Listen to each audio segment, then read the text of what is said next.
Assalamualaikum warahmatullahi wabarakatuh. Tabi pun. Pada kesempatan ini Bapak akan menayangkan resume tema 7 kepemimpinan subtema 3 Ayo Memimpin.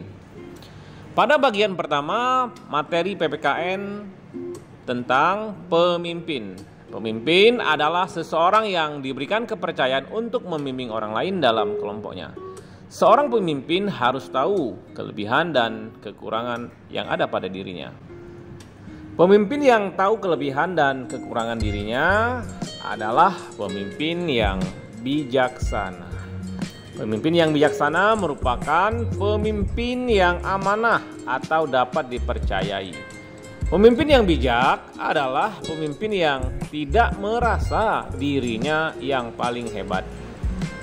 Nah, ini contoh gotong royong yang ada di sekolah. Yang pertama, piket membersihkan ruang kelas secara bersama, kemudian membersihkan selokan. Lalu yang ketiga, membersihkan tempat ibadah. Keempat, membersihkan rumput di taman sekolah. Yang kelima, merapikan meja dan kursi di kelas. Selanjutnya ada contoh gotong royong yang ada di lingkungan masyarakat. 1. Kerja bakti membersihkan lingkungan perumahan. Lalu nomor 2 adalah membuat gardu pos kamling. Yang ketiga juga membersihkan tempat ibadah.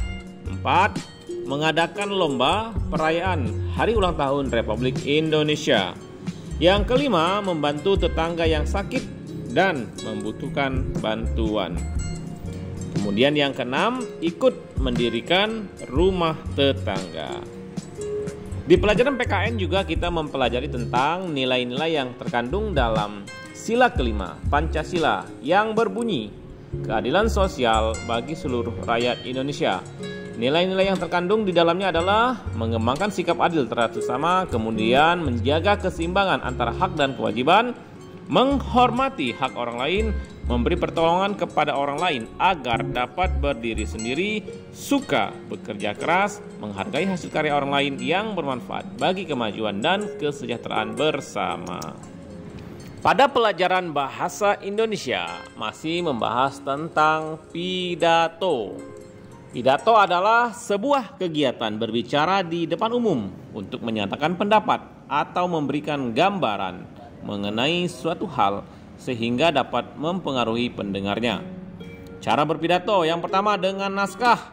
Berpidato bisa dilakukan berdasarkan teks atau naskah pidato yang sudah disiapkan sebelumnya. Kemudian menggunakan catatan kecil berdasarkan catatan tentang garis besar isi pidato. Yang ketiga, pidato tanpa teks. Kemudian kita akan mempelajari tentang rancangan pidato. Rancangan pidato yang pertama adalah salam pembuka. Berisikan kalimat sapaan, selamat pagi, selamat siang, selamat malam, assalamualaikum, dan lain sebagainya. Kemudian bagian yang kedua adalah pendahuluan. Memaparkan topik permasalahan yang akan dibahas. Yang ketiga bagian inti, berisikan pembahasan topik secara lengkap.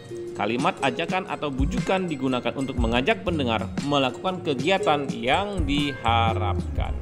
Yang keempat, keterangan lengkap tentang topik disampaikan secara rinci. Dan yang kelima adalah penutup, penyampaian rangkuman atau intisari topik yang telah disampaikan. Yang keenam, salam penutup, berisi kalimat salam penutup seperti terima kasih, wassalamualaikum, dan sebagainya. Bagian pelajaran yang ketiga yakni ilmu pengetahuan alam tentang perubahan pada masa pubertas. Tahapan perkembangan dan pertumbuhan manusia umumnya terbagi menjadi balita, kemudian berubah menjadi kanak-kanak, lalu beranjak remaja, dewasa, dan usia lanjut atau tua. Masa remaja merupakan peralihan dari masa anak-anak menuju masa dewasa. Pada awal masa remaja, kita mengalami yang namanya masa pubertas. Hormon reproduksi mulai dihasilkan. Pada perempuan, hormon ini akan mengakibatkan sel telur menjadi matang. Sedangkan pada laki-laki, hormon reproduksi akan mengakibatkan tubuh memproduksi sel sperma. Bisa anak-anak perhatikan poster tentang ketika pubertas semakin dini tersebut. Selanjutnya ini Mas Al mengatakan, Mas Al aja tahu nih ciri-ciri pubertas. Pubertas pada laki-laki ciri-cirinya adalah yang pertama tumbuh jakun, kemudian tumbuh kumis, tumbuh rambut pada ketiak dan kemaluan. Yang keempat muncul jerawat. Yang kelima dada menjadi bidang. 6 suara menjadi besar.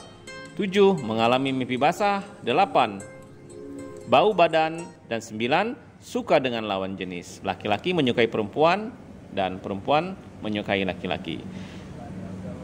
Pubertas pada perempuan, yang pertama tumbuh rambut halus pada ketiak, suara melengking, pinggul melebar, kulit menjadi halus, muncul jerawat. Yang keenam payudara mulai tumbuh. Yang ketujuh tertarik dengan lawan jenis dan mengalami menstruasi. Nah, ini ada beberapa ciri-ciri pubertas pada laki-laki dan perempuan, baik itu primer maupun sekunder. Kemudian kita berlanjut pada materi IPS, Ilmu Pengetahuan Sosial tentang koperasi. Anak-anak perhatikan perubahan logo Koperasi Indonesia dari tahun 47 sampai dengan tahun 2012. Tahun 2012 sampai dengan 2015 mengalami perubahan lagi seperti gambar yang di tengah. Kemudian dari 2015 sampai dengan sekarang logo Koperasi Indonesia berubah kembali seperti pada masa awal. Koperasi adalah badan usaha yang beranggotakan orang atau badan hukum yang berlandaskan pada asas kekeluargaan. Ini pengertian dari koperasi ya nak ya. Kemudian tujuan utama pembentukan koperasi yaitu untuk memajukan kesejahteraan anggota serta masyarakat. Koperasi lahir di Indonesia pada tanggal 12 Juli tahun 67. Bapak Muhammad Hatta atau Bung Hatta dikenal sebagai Bapak Koperasi Indonesia. Prinsip-prinsip koperasi dalam Undang-Undang RI Nomor 25 Tahun 92 tentang perkoperasian pada pasal 5 disebutkan bahwa koperasi harus melaksanakan prinsip koperasi. Apa saja prinsip koperasi? Mari kita pelajari. Yang pertama, keanggotaan koperasi bersifat sukarela dan terbuka. 2, pengelolaan koperasi dilakukan secara demokratis. 3, sisa hasil usaha atau SHU yang merupakan keuntungan dari usaha yang dilakukan oleh koperasi dibagi berdasarkan besarnya jasa masing-masing anggota. Yang keempat, modal diberi, balas jasa secara terbatas. 5, koperasi bersifat mandiri. Dijelaskan pula jenis-jenis koperasi. Nah, ini ada beberapa jenis koperasi. Ya nak ya. Bisa kita lihat apa saja jenis-jenis koperasi. Yang pertama adalah jenis koperasi produksi. Memproduksi barang-barang atau menampung hasil-hasil produksi anggotanya, kemudian menjualnya, seperti pembuatan tempe, kerajinan, dan gula merah. Lalu ada koperasi konsumsi namanya, yaitu menyediakan kebutuhan sehari-hari, seperti gula, terigu, beras, dan kopi atau sembako. Kemudian ada koperasi sekolah, anggotanya adalah siswa sekolah tersebut. Koperasi sekolah biasanya menyediakan alat-alat tulis atau alat-alat untuk belajar. Lalu ada koperasi unit desa atau KUD. Anggota KUD adalah warga desa, khususnya petani. KUD menyediakan bibit tanaman, pupuk, dan membeli hasil bumi dari para petani. Ya anak-anak sekalian, pada pelajaran IPS ini juga dipelajari bentuk kerjasama dalam bidang pendidikan di negara-negara ASEAN atau Asia Tenggara. Yang pertama yaitu beasiswa pendidikan. Negara-negara ASEAN saling memberikan beasiswa untuk pelajar dan mahasiswa di Asia Tenggara. Kemudian ada pertukaran pelajar. Selain beasiswa studi atau belajar, universitas di Asia Tenggara yang tergabung dalam ASEAN University Network juga menyediakan pertukaran pelajar dengan durasi tertentu dan tema tertentu. Kemudian Olimpiade Pendidikan. Pelajar juga bisa saling mengikuti kegiatan Olimpiade Sains dan Matematika yang diadakan di kawasan negara Asia Tenggara. Ya, pelajaran terakhir berikutnya adalah SBDP.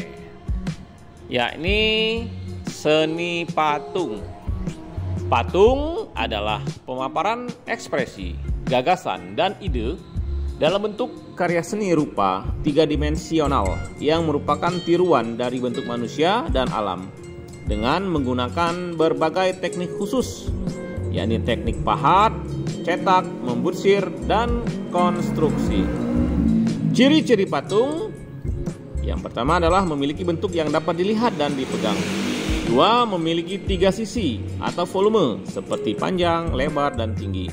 Yang ketiga, memiliki tekstur. Empat, dapat dilihat dari semua sisi.